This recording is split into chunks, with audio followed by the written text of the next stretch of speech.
Hello everyone, Assalamualaikum warahmatullahi wabarakatuh. Welcome to my video. Saya Nuresti, kelas reguler A 2021 dari Akademi Farmasi YAMSI Makassar. Di video ini saya akan membahas mengenai sistem endokrin, mata kuliah anatomi dan fisiologi manusia oleh Bapak Maulana Zulkarnain, S.Pharm, M.Biomed. Itu sistem endokrin. Nah, sistem endokrin itu suatu sistem yang bekerja dengan perantara zat-zat kimia atau hormon yang dihasilkan oleh kelenjar endokrin. Nah, mungkin kebanyakan dari kita ya sudah tidak asing lagi dengan kata hormon. Yaps, hormon. Jadi hormon itu diibaratkan sebagai sebuah pesan ya untuk tubuh, seperti metabolisme tubuh, reproduksi seksual, tumbuh kembang, nafsu makan, siklus tidur, dan lain-lain. Karena sistem endokrin ini yang membantu pelepasan atau yang membawa pesan atau hormon tersebut, makanya sistem endokrin ini biasanya juga disebut dengan sistem hormonal. Fungsi sistem endokrin. Jadi intinya fungsi dari sistem endokrin itu adalah yang membawa pesan atau hormon ke organ target. Oke, saya berikan contoh ya, misalnya tubuh kita kekurangan cairan dan si kelenjar endokrin ini akan mengirim impuls atau pesan ke organ target yaitu otak, dan kita akan merasa haus dan juga mengurangi sekresi cairan. Lalu, apalagi yang dimaksud dengan kelenjar endokrin? Nah, kelenjar endokrin itu biasa juga disebut dengan kelenjar bantu yang berada di dalam pembuluh darah yang akan mensekresikan senyawa protein atau senyawa steroid dalam bentuk getah yang disebut dengan hormon. Lalu bersamaan dengan itu akan didistribusikan ke organ target dibantu dengan sistem saraf. Nah, sistem saraf ini amatlah penting dalam mengatur pertumbuhan, keseimbangan internal, reproduksi, bahkan tingkah laku manusia. Kelenjar endokrin itu ada beberapa. Next kita akan bahas satu persatu mengenai kelenjar endokrin beserta dengan fungsinya. Oke, kelenjar endokrin yang pertama itu ada hipofisis. Nah, hipofisis ini terletak di dasar tengkorak atau terletak di dasar otak besar. Kelenjar hipofisis ini ialah kelenjar yang terbesar dan dapat mempengaruhi aktivitas kelenjar lainnya. Oleh karena itu, kelenjar ini juga disebut dengan master of gland. Nah, kedua itu berukuran seperti kacang polong. Ya, ini adalah penonjolan dari bagian bawah hipotalamus di dasar otak. Dan hipofisis itu terbagi menjadi 3 macam, masing-masingnya menghasilkan hormon yang berbeda-beda. Yaitu, yang pertama, hipofisis anterior menghasilkan hormon yang mempengaruhi payudara, adrenal, tiroid, ovarium, dan testis. Di samping beberapa hormon lainnya, hipofisis anterior ini juga menerima sinyal dari neuron parvoselular di otak.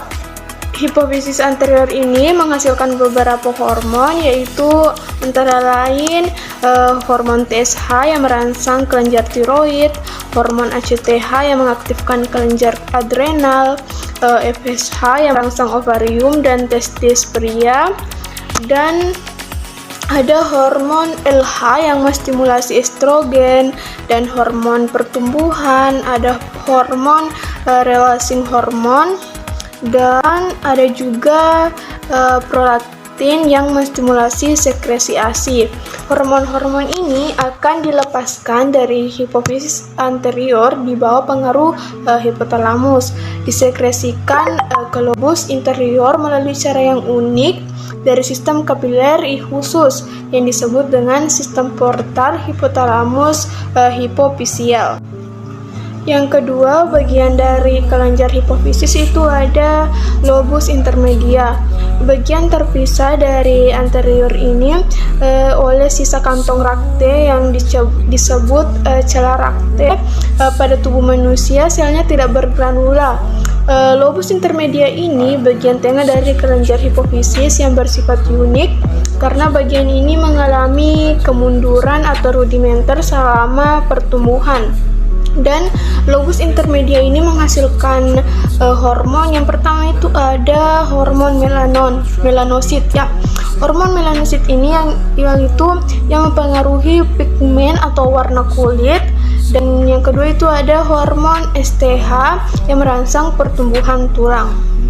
Yang ketiga dari hipofisis ini itu ada hipofisis posterior.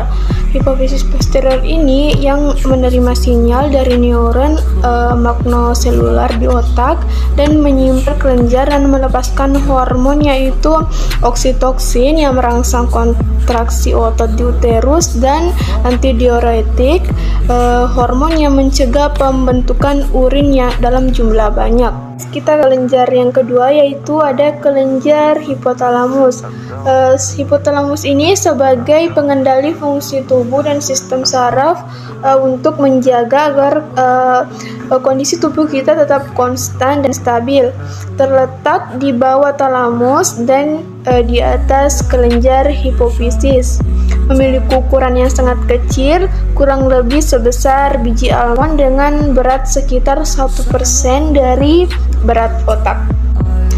Hormon yang dihasilkan kelenjar hipotalamus itu ada yang pertama hormon kortikotropin yang melepaskan kortikosteroid, ada hormon gonadotropin yang merangsang hipofisis anterior untuk melepaskan hormon FSH dan hormon LH, dan ada hormon pertumbuhan dan hormon penghambat pertumbuhan. Dan di sini juga ada hormon antidiuretik atau ADH. Nah, ADH ini tuh yang meningkatkan penyerapan air ke dalam darah oleh ginjal.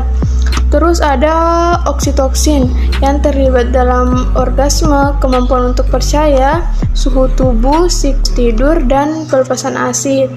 Ada juga hormon prolaktin.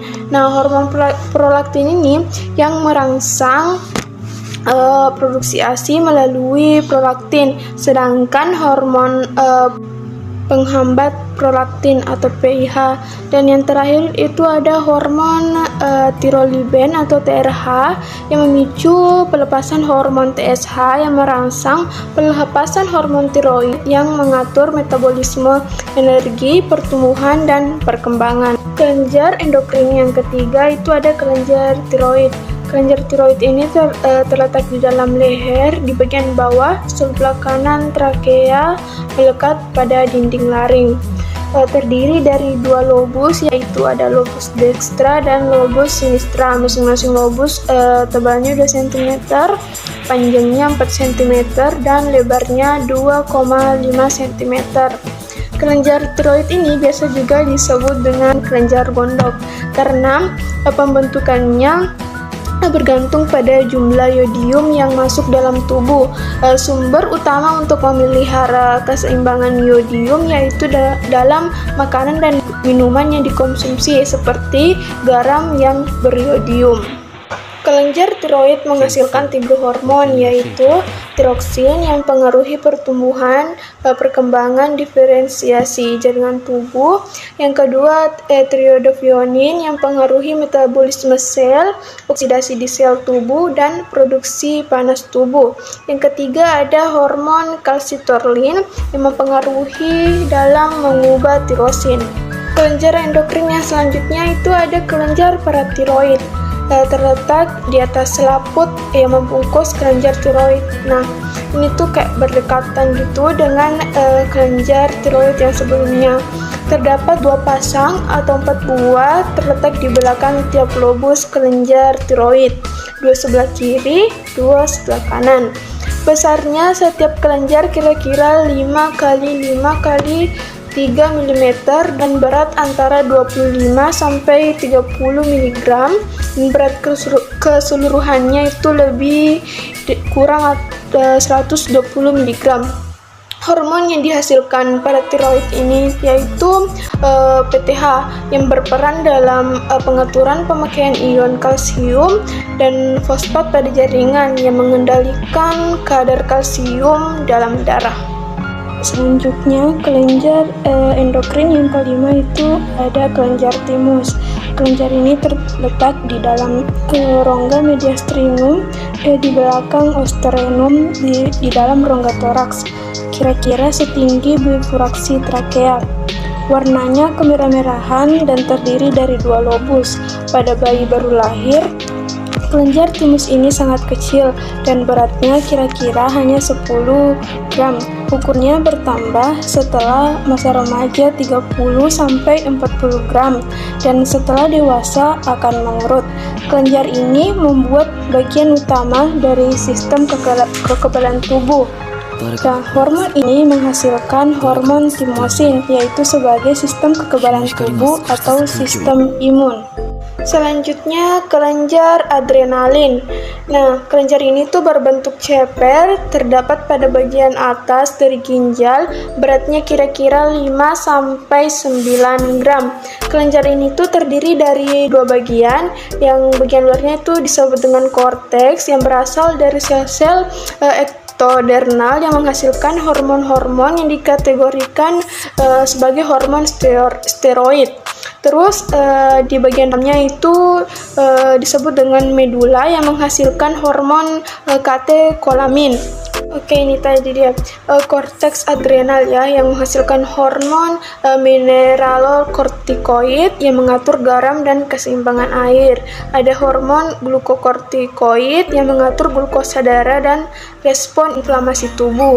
Terus untuk medula adrenal itu menghasilkan hormon epinefrin dan norepinefrin yang mengatur denyut jantung, laju kontraksi otot jantung, tekanan darah dan kadar glukosa darah, serta mengatur dalam bernafas.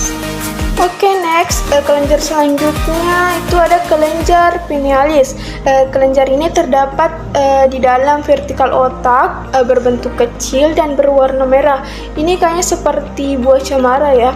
Dan kelenjarnya menonjol dari mesenfalon dan ke belakang coliculus superior, dan menghasilkan sekresi interna dalam membantu pankreas dan kelenjar kelamin. Nah, di sini tuh berperan penting dalam mengatur aktivitas seksual dan reproduksi manusia.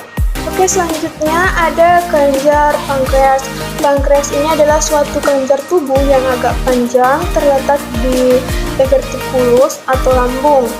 Nah, kepala pankreas ini terletak di dekat dengan duodenum, dan sedangkan ekornya itu terletak sampai ke lien, dan menghasilkan 2 kelenjar, yaitu kelenjar endokrin dan kelenjar eksokrin. Kelenjar endokrin ini tuh bagian dari kelompok sel yang membentuk pulau-pulau Langerhans yang berbentuk oval tersebar di seluruh pankreas. Dalam tubuh manusia terdapat 1-2 juta pulau-pulau Langerhans yang dibedakan atas granulasi dan pewarnaan. Setengah dari sel ini menyekresi hormon insulin. Hormon yang dihasilkan kelenjar pankreas itu ada glukogen dan insulin. Nah, insulin ini, kita bahas insulin ya. Insulin ini merupakan protein kecil yang terdiri dari 2 rantai asam amino, yaitu satu sama lainnya dihubungkan oleh ikatan sulfida. Sebelum dapat berfungsi, insulin ini harus berkaitan dengan protein reseptor yang besar dalam membran sel. Terus, sekresi insulin ini dikendalikan oleh kadar glukosa darah. Nah, jika kadar glukosa darah ini berlebihan dalam tubuh, maka akan merangsang sekresi insulin. Jika sekresi insulin ini terus terjadi, maka dapat menyebabkan penyakit yang dikenal dengan diabetes mellitus. Oke, kelenjar yang terakhir itu ada kelenjar kelamin. Nah, kelenjar kelamin wanita itu terletak pada ovarium, sedangkan pria itu terletak pada testis. Kita bahas kelenjar kelamin wanita dulu. Kelenjar kelamin wanita itu menghasilkan estrogen, yaitu untuk pembentukan ciri-ciri perkembangan seksual pada wanita. Nah, estrogen ini juga berperan menjaga kualitas dan kuantitas cairan serviks dan vagina sehingga sesuai dengan penetrasi sperma. Serta estrogen ini juga berperan pada siklus mens dan dengan membentuk ketebalan endometrium. Kelamin wanita itu juga menghasilkan hormon progesteron yang menerima implementasi zigot, yang terus ada GnRH, yaitu gender therapy releasing hormone dari hipotalamus atau otak, dan ada hormon FSH dan LH dari hipofisis akibat rangsangan GnRH. Oke, sebelum kita beranjak ke hormon kelamin pria ya, kita membahas sedikit tentang siklus menstruasi. Nah, siklus menstruasi ini ada beberapa fase, ada 4 ya. Yang pertama itu ada fase perdarahan atau menstruasi, fase keluarnya darah haid dan berlangsung 1-5 hari. Biasanya juga pada fase ini tuh berlangsung sampai 7 hari dan hal itu masih dianggap normal. Pada fase ini hormon progesteron menurun drastis, lapisan rahim luruh dan keluar dalam bentuk darah mens. Darah yang keluar biasanya itu 10-80 ml dan banyak wanita yang mengalami kram perut. Dan kram perut ini tuh disebabkan oleh kontraksi rahim dalam otot-otot perut untuk mengeluarkan si darah haid ini. Siklus menstruasi yang kedua itu ada fase folikular. Fase ini dimulai dari hari pertama mens tetapi berlangsungnya sampai hari ke-13 dari siklus menstruasi. Pada fase folikuler ini, kelenjar pituitari melepaskan FSH yang akan merangsang folikel dalam ovarium untuk tumbuh matang. Ketika sel telur matang, folikel ini akan mengeluarkan hormon yang merangsang rahim untuk membentuk lapisan pembuluh darah dan jaringan lunak yang disebut dengan endometrium. Yang ketiga itu ada fase ovulasi. Fase ini puncak dari semua kerja keras tubuh selama fase menstruasi sebelumnya. Ini terjadi pada hari ke-14 dari siklus menstruasi. Hormon estrogen dan testosteron mulai meningkat pada fase ini. Atas perintah otak, melalui LH, sel telur yang sudah matang akan dilepaskan dari folikul ovarium ke saluran tuba Fallopi dan akan bertahan 12-24 jam. Siklus menstruasi yang terakhir itu ada fase luteal. Fase ini terbentuk korpus luteum pada ovarium dimulai pada hari ke-15 dan berlangsung sampai akhir siklus menstruasi. Pada fase ini, sel telur yang telah matang akan dilepaskan fase ovulasi sebelumnya. Jika 24 jam sel sperma tidak membuahi sel telur, maka akan hancur. Pada fase ini juga hormon estrogen akan mulai menurun. Hal ini menyebabkan dimulainya kembali siklus menstruasi yang pertama. Oke, yang terakhir hormon kelamin pada pria. Yang pertama itu ada hormon testiskular, antara lain testosteron untuk perkembangan dan pertumbuhan, androstenedion sebagai prekursor untuk hormon estrogen pada pria. Terus ada dehidrotestosteron untuk pertumbuhan prenatal dan genitalia pria. Ada inhibin dan protein untuk pengikat androgen. Yang kedua itu ada hormon hipofisis dengan terbentuk FSH atau follicle stimulating hormone dan LH luteinizing hormone. Yang terakhir itu ada hormon hipotalamus atau GnRH.